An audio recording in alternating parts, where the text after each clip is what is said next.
Back at Abe Lemons Arena, OCU hangs on against USAO 74-71, the final score here with Coach Vinay Patel. And, Coach, your thoughts on the game today? Let me quickly brag on a senior, Tyler Smith. Okay.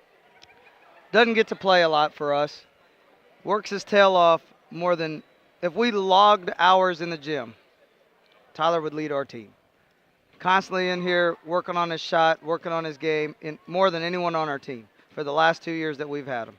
Going to graduate with over a 3.5, somewhere between a 3.5 and a 4.0 in May. But doesn't get a lot of opportunity on game night. But he works his tail off every day. We put him in, and part of why I put him in so early is it was senior night. Yep. And I wanted to get him in basically as my appreciation to him for everything he's done for us for the last 2 years. And I'll be danged if he doesn't get an offensive rebound and we hit a 3 on that possession and we get the stop and we win by 3. So I want to brag on him for a second because he doesn't get a lot of opportunity, but he had an offensive rebound and assist that we got a 3 and we win by 3. So really, really proud of him and the rest of these seniors. We're not done yet. And that's what I told him that yesterday, I told him that today, told him that after the game. Senior night to me, hey, it's just a quick second to thank our seniors for what they're doing this year. But this is not, hopefully, our last home game. Conference tournaments here. Hopefully we get a chance to host a first-round game here on Tuesday. So really proud of us for hanging in there. I mean, golly, we got up 19 or 20, and we just let them back in it. And it was a really good job of them of pressing. And we started playing not to lose instead of playing to win is really how I felt. But give credit because we had some big-time guys step up. Eric McCollum, best game he's played in a while defensively and on the glass. How big were his offensive rebounds down the stretch because he owned the glass down the stretch. And so really proud of him as well. He's been another guy that's been with us for a long time. So really proud of him. 4 steals for him too. So a big one at the very end. Yep. But really proud of these guys for sticking with it and figuring out how to get the job done today. Yeah, the seniors had the big games today. Eric McCollum, 13 rebounds, 5 of those offensive rebounds.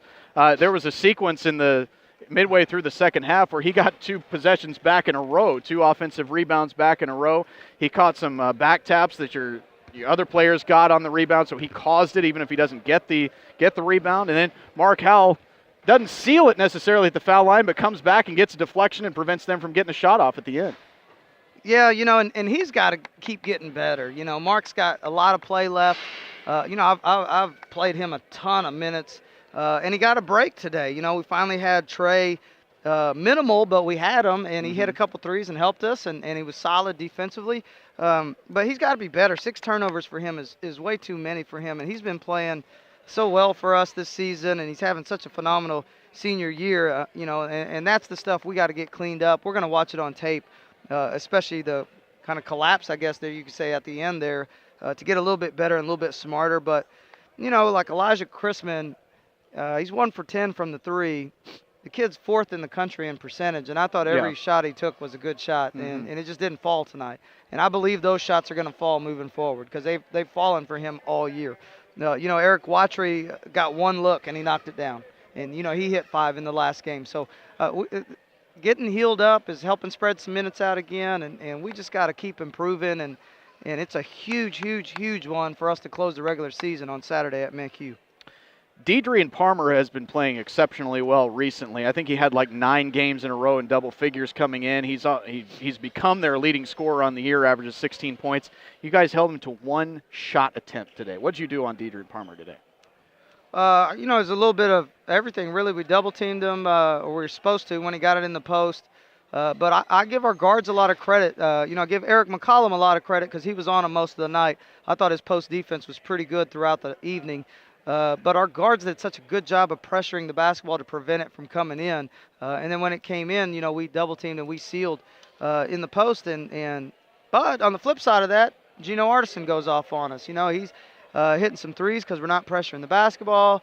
We were trying to take away his left hand in the first half, and we let him go left about 3 times, and he scores 3 times. He had a huge second half. I think he had 15 in the second half or 16 in the second half, maybe more than that.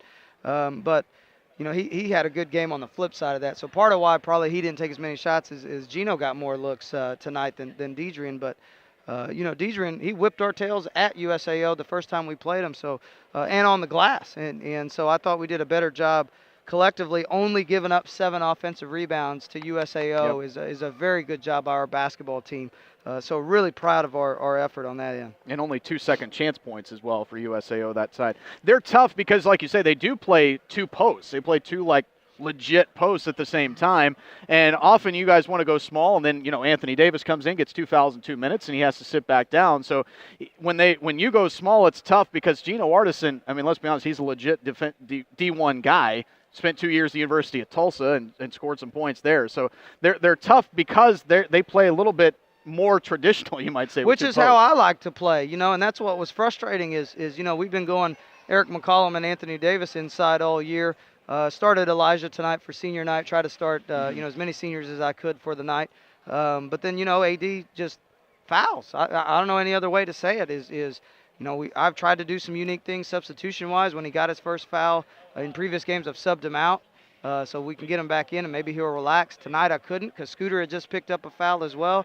So I play him, and he goes from making a foul on this end to making a foul on this end and plays maybe 1 minute in the first half. And then right away picks up his 3rd foul when I put him in the second half. So, he's got to do a better job. He reaches, and it's effort stuff, which is frustrating because he is playing hard, but he's just not playing smart right now. And we watched a lot of film with him Monday, but we've got to get some better play out of him, that's for sure. Big game again, scoring the ball for Chris Williams, 26 points. He hit 5 of 11 threes. He was the go-to scorer that you needed today. Yeah, we ran a lot of sets for him tonight and got him some looks. He does a great job of getting looks on his own as well. Late in the second half, they went to a face guard with Manny Gaddick for them, who's 6'7", 6'8", and he blocked a shot in the corner there. And, we kind of told him, hey, at that stage, you might need to drive and be more of a facilitator if they're going to do that and make somebody else pay. And I thought he did a good job of mixing it up and choosing when to go and when not to go. Same thing with him, though. I was a little bit frustrated with his turnovers down the stretch because he got picked at the three-point line. He got turned it over against the press when we'd been handling the press pretty good, trying to force something else. And that's just something he's just got to keep getting better at, is knowing when to try to make a big play and when not to make the safe, and when to just make the safe play.